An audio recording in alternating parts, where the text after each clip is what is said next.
Fala pessoal, aqui é o Pena no Review Curso de hoje eu trago Monochrome Mobius, Rights and Rogue Forgotten, que é para aqueles que curtem o RPG com maior foco na história. O jogo foi produzido pela Alpha Plus, responsável pelos jogos da série Two Hearts 2 e Tears to Tiara, enquanto a publicação dele ficou a cargo da Nice America, responsável pela série Disgaea e Labyrinth of, sendo que o último jogo da série tem review aqui no canal, o link está na descrição. O lançamento ocidental dele inicialmente foi apenas no PC, pela plataforma da Steam, recebendo posteriormente as versões traduzidas para PlayStation 4 e PlayStation 5, em mídia digital e física. O link para importação deles também está na descrição.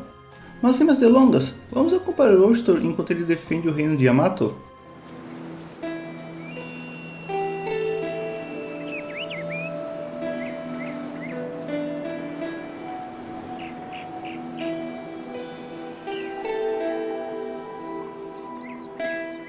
Aqui acompanha o Ostor no seu trabalho de guardião na província de Nakamui, até que durante uma das suas missões encontra Shunya, uma garota que se diz filha do pai dele que morreu há vários anos atrás. Depois de protegê-la de perseguidores, ambos iniciam uma jornada pelo reino de Yamato para retornar ao local de onde ela veio. Os eventos desse jogo são conectados com a linha principal da série Utawareru Mono, mais precisamente com a duologia Mask of Deception e Truth, mostrando todo o passado do Ostor até ele se tornar um dos maiores guerreiros no reino, junto com seus companheiros Monetica e Mikatsuchi. Como aqui utilizam praticamente todos os personagens que já vimos na série, temos uma grande quantidade de fanservice para aqueles que já conhecem a série, e também serve como uma boa porta de entrada para os novatos que têm curiosidade nela.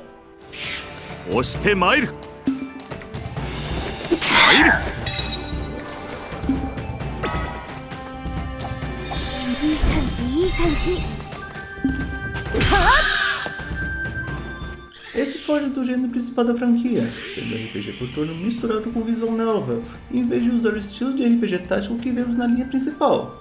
Temos uma exploração bem livre dentro dos campos do reino de Yamato, podendo se aventurar em vários pontos a pé ou montado no Optor, encontrando os inimigos no campo e podendo iniciar as batalhas conforme desejar e até mesmo sem precisar fazer as batalhas caso esteja num nível bem alto.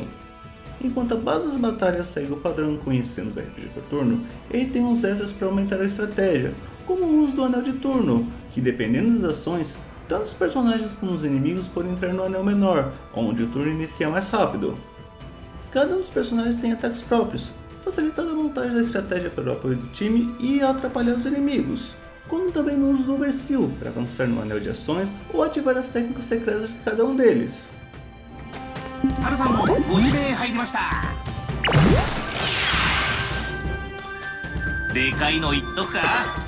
Para auxiliar nos combates, temos a ajuda do Halo, que apesar do uso limitado de ações, tem ataques extremamente poderosos que fazem toda a diferença em batalhas mais complicadas.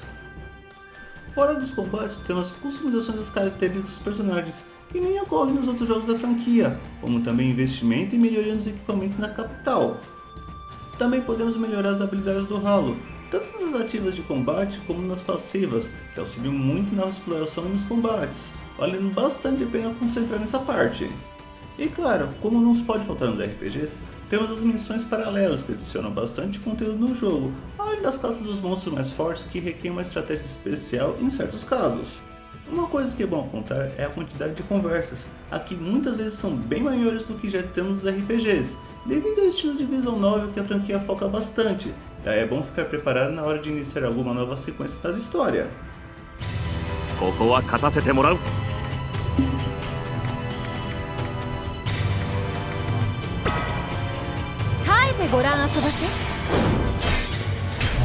No geral, o jogo em 3D puxado no estilo anime, um pouco mais simples em comparação com os padrões dessa geração, mas ainda traz bastante detalhes e diversidade nos inimigos e locais que exploramos durante a campanha.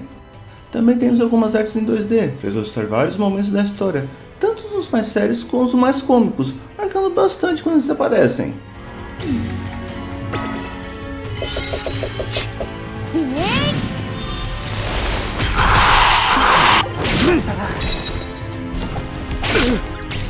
As músicas seguem o que conhecemos na franquia, o estilo puxado para as músicas do Japão antigo para manter o tema da era Shogun que temos durante a campanha, variando bastante dependendo do momento da história.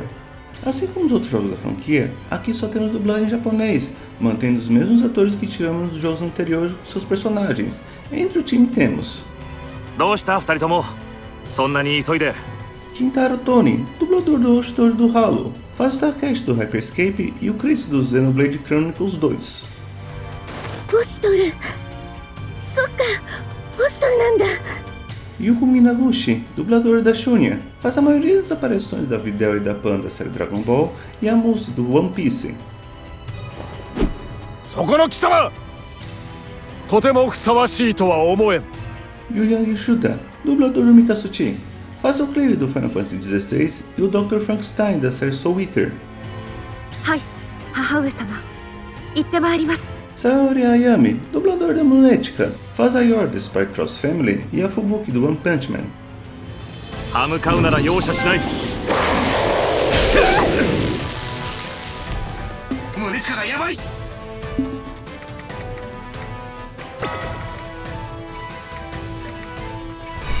奮起する時だ。 Esse não é um jogo complicado de finalizar, direcionando bem onde precisa ir e sem grandes desafios na campanha principal. Mas caso for atrás das conquistas, precisa ter um cuidado extra por ter várias missões perdíveis e ainda se preocupar com itens difíceis de conseguir. Entre os mais trabalhosos temos derrotar todos os monstros secretos, derrotar todos os monstros do tipo Daikon, liberar todas as habilidades passivas do Halo e completar todas as missões principais e paralelas. Em resumo, Monochrome Mobius traz um RPG por turno bem direto e carregado nas partes das conversas, mas ainda tem uma boa exploração e agrada bastante como os combates prosseguem durante a campanha. Assim como nos outros jogos da franquia, o maior foco aqui é na história, tanto no desenvolvimento principal como no dia a dia dos personagens, tendo sequências grandes de conversas, algo que pode pegar de surpresa quem não está acostumado com esse estilo, mas o bom humor e reviravoltas que ocorrem são muito bons, vale a pena acompanhá-los. Esse também é uma boa porta de entrada para a franquia, já que não necessita de conhecimento prévio dos outros jogos para apreciar a história.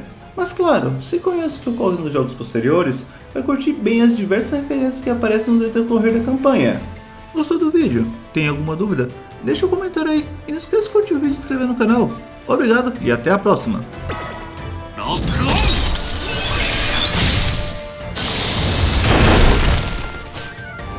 お前こんな具合なわけだ。